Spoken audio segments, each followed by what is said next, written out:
Magandang araw po.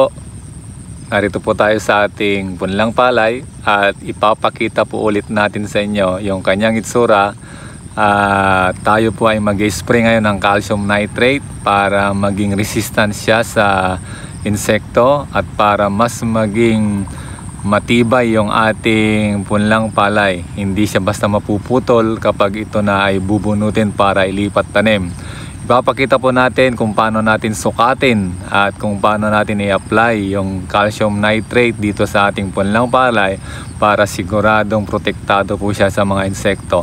Hindi na po tayo gagamit ng insecticide kapag tayo ay nag-apply ng calcium nitrate, at once lang po natin siya lalagyan ng calcium nitrate hanggang sa siya ay bubunutin na.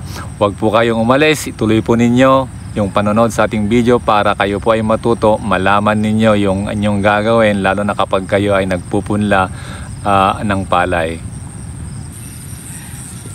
Ito na po yung ating punlang palay ngayon. Sa makikita nyo, napakalalaki na po siya. 13 days na po itong ating punlang palay. So yung last na video nung pinakita natin ito, hindi pa ganito yung kanyang kulay. Berding berde na po siya.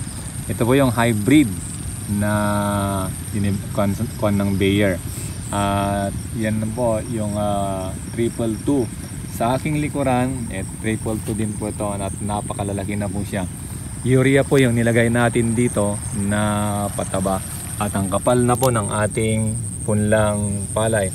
Ipapakita po natin ngayon kung paano natin isprayan ng calcium nitrate yung ating palay. At papakita po natin yung sukat ng calcium nitrate na ating ilalagay. So wag po kayong aalis, tapusin nyo po itong video nito, lalo na sa mga nagtatanim at nagpaparami ng palay, nagtatanim ng palay. Napakahalagang kalaman ang inyong mapapanood, mapapakinggan sa video ito, kaya tapusin po ninyo at tingnan na mabuti yung ating gagawin para maging maganda ang inyong palay. Makatipid kayo sa mga pamatay peste na binibili po natin para protektahan yung ating palay. So dito po ating ipapakita kung paano tayo maghahalo at i-prepare, kung paano natin i-prepare, ihahanda yung ating solution na may calcium nitrate. Ito po yung 18 liters po ito. 18 liters po siya.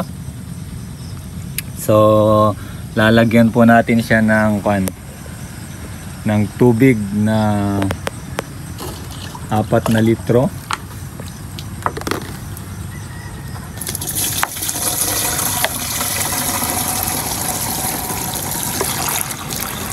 Para matutunan ninyo, makuha po ninyo yung procedure kung paano natin ginagawa yung pag-spray ng calcium nitrate. Ito po yung ating sukatan ng calcium nitrate. Ito po yung maliit na lata ng sardinas. Tingnan nyo po, level po siya, walang sobra. So ilalagay natin siya sa strainer o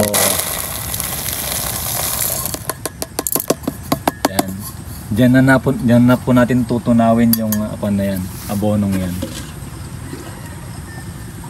So, bubuhusan lang po natin siya ng tubig para unti-unti po siyang matunaw.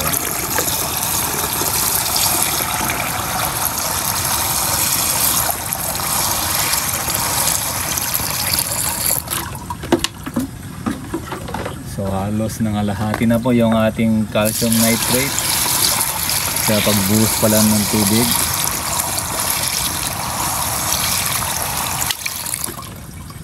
Konti na lang yung natitira.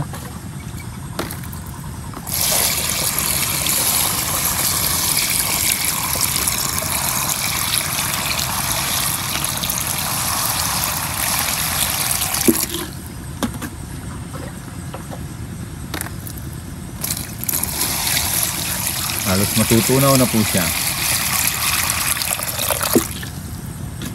Okay, puno na po yung ating sprayer. Ang gagamitin pala natin sa halos apat na kaban po siya, 4 na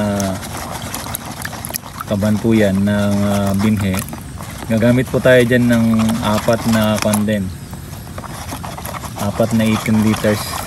Ubusin natin dyan. Papakita natin sa inyo kung paano natin i-apply yung ating solution ng calcium nitrate. Bale, hindi pa lang po ito insect repellent, na magsisilbing abono na rin po ito sa ating punla para mas lalo siyang lumaki. So titibay po yan, hindi siya basta mababaluktot.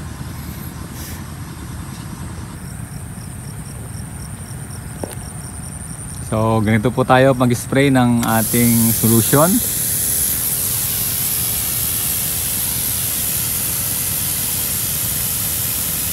Hindi po mabilis dahil isang 16 liters solution yung ating uubusin. Ganyan po dahan-dahan yung ating gagawin na pag-spray. Lalo ngayon napakakapal ng itong dahon ng ating punlang palay. Nag-a-attract po yan ng insekto. Kaya dapat na po natin lagyan ito ng calcium nitrate para tumibay po siya. Wala pa tayong nakikitang mga pinagkainan ng insekto.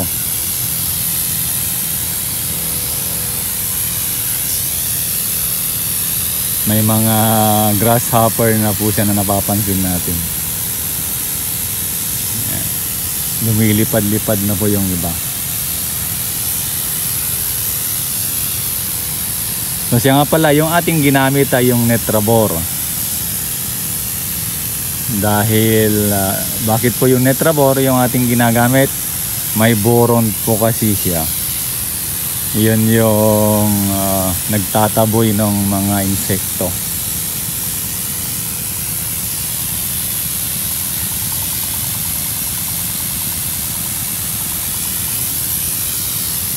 Napaka-importante dito na matutunan nyo dahil pangatlong taon ko na yata ito ginagawa. Dati nagtatanong ako kung paano tumibay yung punlang palay para kapag ito ay binunot hindi siya mapuputol. O pag may mapuputol man parang mami-minimize. Mayroon din mayroon pa rin napuputol, kaya lang hindi na kagaya dati na napakarami.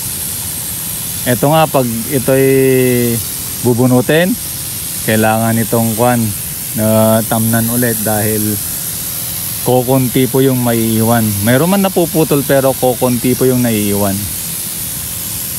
So halos makalahati na po natin yung sinabog ko na isang kaban.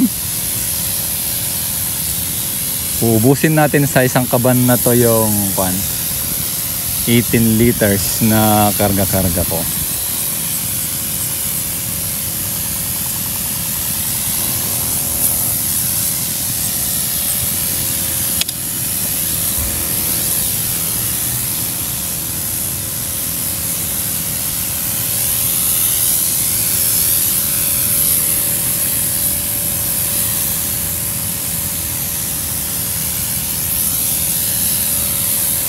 Napakarami na pong may mga grasshopper o yung tipaklong, may mga may mga paro-paro na din na Kung ikukumpara po natin ito sa insecticide na gagamitin, mas tipid po ito kasi napakamahal ng insecticide po ngayon. Saka pag insecticide yung ating gagamitin dito, hindi lang isang beses natin ito isprayan hanggang sa ito ay mabunot para sa lipat tanim. Baka 2 beses o 3 beses. Ito po dahil minsan lang po yung application nito. Napakabilis po niyang lumaki Urea kasi yung ating ginamit. At pinatubigan natin kaagad. Sinabog natin na hindi pa napatubigan, tapos pinatubigan natin kaagad pagkatapos na may sabog yung urea. Kaya napakakapal nung kanyang dahon po ngayon.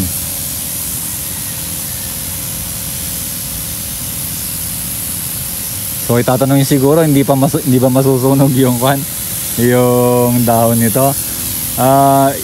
yung iba nasusunog. Dati yung nung first time kong gamitin ito, nasunog. Tinatawanan po ako noon dahil ba't mo sinira ang iyong punla. Pero hindi ako nabahala, hindi ako parang natakot o hindi ako pagkatapos ng isang linggo, alam niyo nangyari, sunog, di ba sunog yung kanyang yung dulo ng kanyang dahon. Walang kakapit na mga insekto, tapos yung mga palaka na naglalaro-laro sa ibabaw, wala. Parang spring magiging parang spring itong punla dahil hindi man babalik siya eh. Ganun katiba yung ating punlang palay kapag na-sprayan itong calcium nitrate. Kaya napakaganda. Kaya inaanyayahan ko kayo na subukan din po ito. Dahil subok ko na. Maski sa pag-spray ng palay, yung may mga gumagamit na rin ito eh. Kasi sinabi ko sa kanila na magandang foliar itong calcium nitrate. Napakatibay kaya nung halaman. Hindi lang sa palay, maging yung mga sa sili, sa talong, okra at iba pang ginagamit ko po ito. Kaya lang may bago tayong formulation ngayon. Kung gusto nyo masubukan para magiging mas maganda yung calcium nitrate na ikukuha ninyo, i-apply ninyo. Mayroon tayong hinahalong dagdag additives para magiging chelated siya. I-search nyo po kung ano yung chelated na calcium para mas maganda. Yung pag dito kayo sa atin bibili ng calcium nitrate, chelated po yung ibibigay natin sa inyong calcium nitrate na mas mabisa kaysa sa mga ordinaryong calcium nitrate na mabibili lang po ninyo. Kaya kung gusto nyo makasiguro, masubukan yung ating formulation, dito po kayo sa gfarm.biz sa Lazada bumili. Hindi ko po kayo pipilitin, pero kung gusto nyo mas maganda na formulation, yun po ang pwede kong i-recommenda sa inyo. Paubos na po yung ating isang 16 liters. Ganyan po. Iubos po natin yung bago natin putulin yung ating video para masubaybayan ninyo, makita nyo kaagad, matutunan nyo kaagad kung paano natin ginagawa yung pag-apply po nito. Basang-basa po siya. Ayan.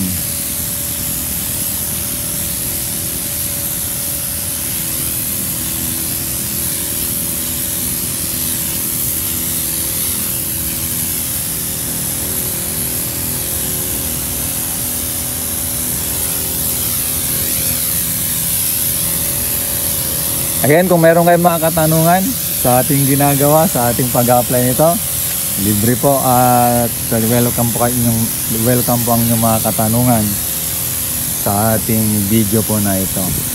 At salamat po sa panonood po ninyo.